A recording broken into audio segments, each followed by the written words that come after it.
टिटलागड़ उपखंड चिकित्सालय विश्व फार्मासिस्ट दिवस पालित। बलांगीर जिला अधीनस्थ टिटलागड़ जिला उपखंड मुख्य चिकित्सालय जातीय फार्मासिस्ट दिवस पालित हो जाइछि। स्वास्थ्य क्षेत्र में फार्मासिस्ट को दायित्व निर्वाह सह साधारण को स्वास्थ्य सेवा जोगाई देवा तथा तांको भूमिका गुरुत्वपूर्ण नहीं सविशेष आलोचना होइथिला। या सहित बिना फार्मासिस्ट रे स्वास्थ्य सेवा जोगाई देवा असंभव बोली प्रकाश पाइथिला।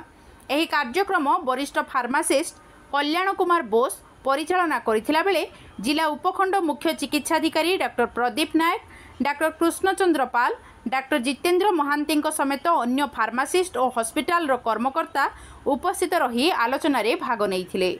एही अवसर में विश्व फार्मासिस्ट दिवस पालन अवसर में केक काटी उत्सव पालन करथिले। जड़े डाक्तर भली गुरुदायित्व जड़े फार्मासिस्ट बा भेषज विज्ञर रहुतिला बेले प्रतिवर्ष यह दिवस पालन नहीं स्वतंत्र आलोचना होइथिला।